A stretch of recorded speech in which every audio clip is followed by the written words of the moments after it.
It has been a tumultuous week for one Mr. LeBron James, and it got even worse today. On Monday, it was announced that for the first time in 21 seasons, LeBron James would not be listed as an all-star game starter in the NBA, which is crazy that it's gone over 2 decades, and the streak is finally broken. LeBron is fresh off the roughest stretch of his career, and it capped off with ESPN dropping a massive story. Word is, Lakers owner Jeannie Buss is reportedly at her wit's end with him for the first time in 21 years. Is that believable or what? The man wasn't voted in as a starter, not by the fan base, and not even by the guys he shares the court with. That is a serious reality check for a guy who has owned the headlines for 20 years. So it's been a rough week for the King. Yes, and I got a message for the King. I'm What's dead that? serious. Retire!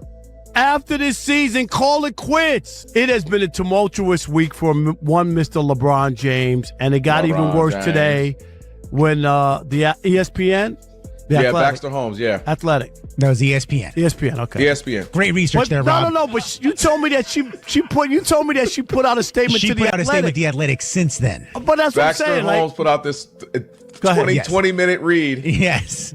So it started about a week ago. LeBron James, for reasons unknown to us, we talked about it on the show, decided he needed a 23rd season patch that only he would have for the rest of the season. It started mid-January in Sacramento, of all places. That just seemed odd. And then on Monday, it was announced that for the first time in 21 seasons, LeBron James would not be listed as an all-star game starter in the NBA, which is crazy that it's gone over 2 decades, and the streak is finally broken.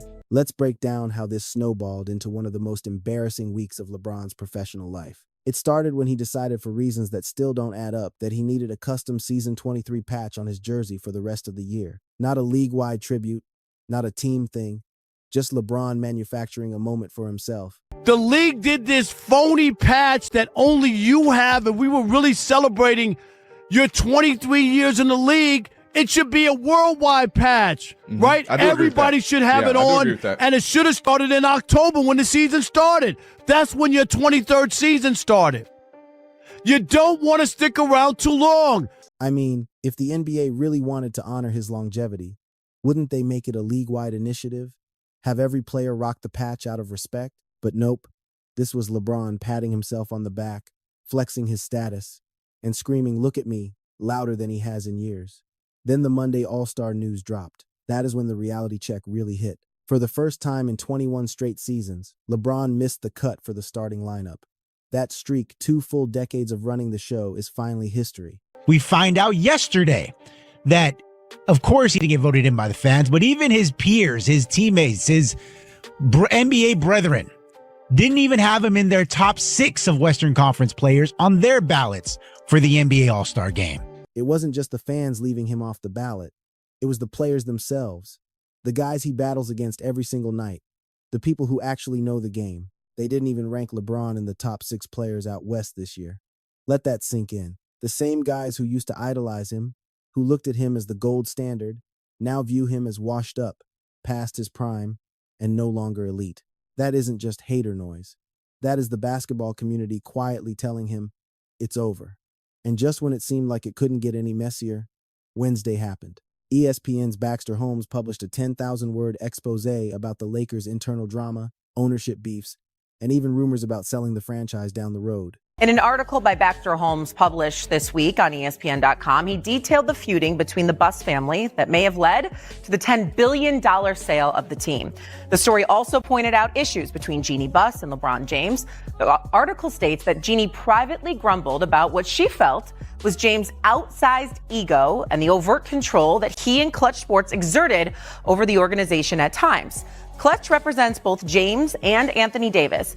The story also said that she did not like that James was considered a savior for the floundering franchise when he arrived in 2018. It was intended to be a deep dive into the business side, but the only thing anyone paid attention to were 3 explosive paragraphs buried in the middle of the text. And it all came to a head earlier on Wednesday when ESPN's Baxter Holmes did a 10,000-word piece discussing the dynamics of the Jeannie Buss family sale of the Lakers.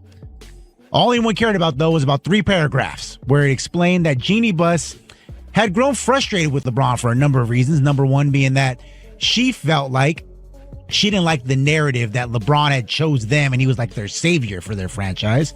Number two, she didn't like the fact that LeBron James had kind of absolved himself from the Russell Westbrook trade, even though he pushed for it harder than anybody. Don't we remember the video of them having a powwow in his backyard? And last but not least, she was very upset that he didn't seem more grateful that they did him a solid by drafting Bronny in the second round of the draft. According to the report, this tension has been brewing behind the scenes for a while, but this is the first time it has really spilled out into the public view. LeBron might still be the face of the brand, but even Buss, the woman who brought him to LA, is reportedly exhausted by the drama, the power plays, and the endless circus that follows him. The cracks in the foundation are visible, and this week made one thing crystal clear. LeBron's throne is shaky. Jeannie Buss has finally had enough, and insiders say her frustration is boiling over for a few specific reasons. First off, she absolutely loathes the storyline that LeBron saved the Lakers. In her eyes, that narrative trashes the team's legendary history, making it sound like they were irrelevant until he walked in wearing purple and gold. Buss feels that no player, not even him, should ever overshadow decades of greatness. Second, she is still furious about how he handled the Russell Westbrook disaster. Everyone recalls that famous clip LeBron and Westbrook hanging out at LeBron's place before the trade, talking like a new dynasty was born. But when the whole thing blew up and became one of the worst trades in history, LeBron acted like he was just an innocent bystander. He quietly stepped back, let others take the heat, and pretended he was just along for the ride. Jeannie hasn't forgotten that. Not for a second. And then comes the biggest insult. Buss is reportedly disappointed, maybe even offended, that he didn't show more appreciation when they drafted Bronny James in the second round. Everyone knows that was a favor to the dad. Not because the kid was NBA ready. The Lakers burned a draft pick just to keep him happy, and instead of saying thank you, he acted like it was his birthright, like they owed him. That rubbed the whole front office the wrong way. So, let's recap. In one brutal week, LeBron debuted a desperate vanity patch, got snubbed by fans and players in all-star voting, and now has reports surfacing that the owner is done with his antics. That is a triple blow to the ego that no superstar wants to deal with. That is when Rob Parker stepped in and didn't pull any punches. On national TV, he said what a lot of people have been whispering: LeBron James needs to retire after this season. It's been a rough week for the King. Yes, and I got a message for the King. I'm What's dead that? serious. Retire after this season. Call it quits. Seriously, LeBron, is this on? I'm dead serious. The writing could not be more on the wall, right? From everywhere you go. Parker went straight for the jugular, telling LeBron's ego to take a seat. He said the verdict is in, and it is damning. Your peers didn't vote for you. The fans didn't show up for you. Even the diehard purple and gold faithful left him on red. Parker brought the receipts too. Luka Doncic picked up 1.5 million more All-Star votes this year. Meanwhile, LeBron bled 1.5 million votes. That means the exact same fan base that used to worship the ground he walked on looked at the ballot and picked someone else. That isn't just apathy. You don't want to go out. Your players have told you you're an afterthought. The fans, the Laker fans voted. Because guess what? Luka got 1.5 million more votes than he did when he was in Dallas last year. And guess who got 1.5 million less votes? LeBron James. So the Laker fans are out there voting and they still didn't vote for you. The players didn't vote for you. The fans didn't vote for you. His point was valid. If we were genuinely celebrating 23 years in the league, everyone would be wearing a commemorative patch, and we would have seen it on opening night in October. He is not wrong. It feels like LeBron is trying to self-produce his own farewell tour because nobody else is volunteering to throw the parade. But Parker wasn't done. He dropped what might be the hardest pill to swallow yet. He noted that next year, the All-Star Game hits Los Angeles. Your turf, your building, your crowd. That should have been the perfect Hollywood ending, one last curtain call before riding off into the sunset.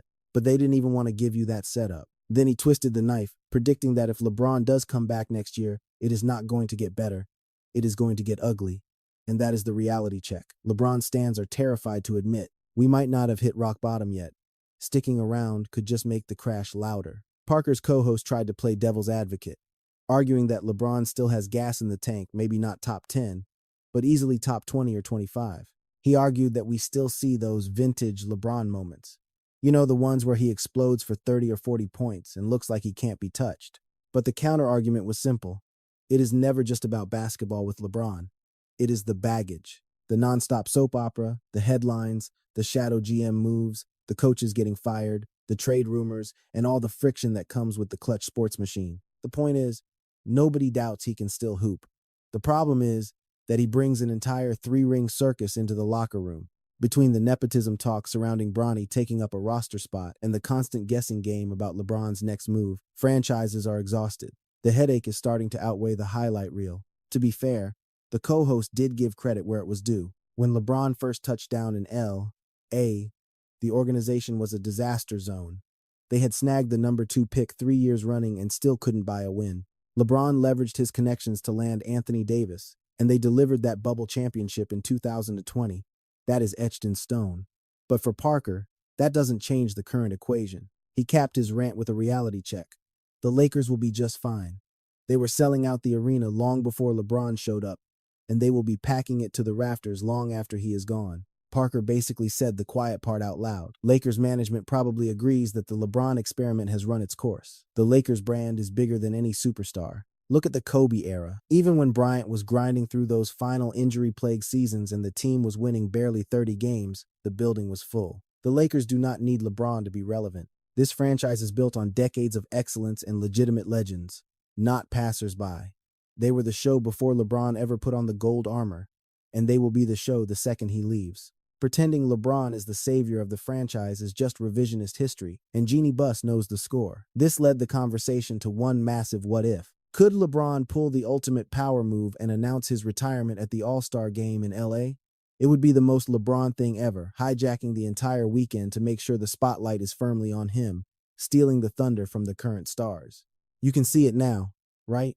The camera flashes, the tearful monologue, social media crashing, everyone focused on LeBron one last time. Rob Parker wasn't buying the hype, though. He doubts LeBron will even bother showing up. He tried to bail last year, and Parker thinks he will find an excuse to skip this one too. That is how far the stock has fallen. The guy who used to own All-Star Weekend might not even want a ticket. Another analyst threw in a harsh comparison. A decade ago, we all assumed LeBron would get the Kareem or MJ treatment. The grand farewell tour, the rocking chairs, the standing ovations in every city. Now, that ship has sailed. Instead of a heroic ride into the sunset, we are looking at an awkward, slow fade. No glory, no victory lap, just tension and burnt bridges. It is actually pretty tragic. LeBron had a legitimate case for the G-O-A-T,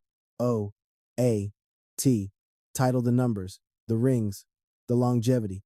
He could have walked away 3 years ago on top of the mountain, his legacy bulletproof. Instead, he is lingering, chasing obscure stats in meaningless games and trying to force-feed us his narrative. Now the conversation is about him strong-arming the Lakers to draft his son, a kid who clearly wasn't league-ready, just to check a box on his personal bucket list.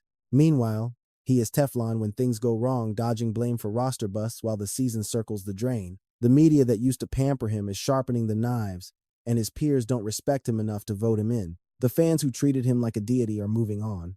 And rumor has it, the Lakers front office is officially tired of the drama. The walls are closing in, and the craziest part is that LeBron seems oblivious. He probably truly believes he is the victim here, that the league owes him another start, another max contract, and more time to pad the resume. He is moving like he is still untouchable, but the game has evolved. The throne is vacant, and the kingdom has found new heroes.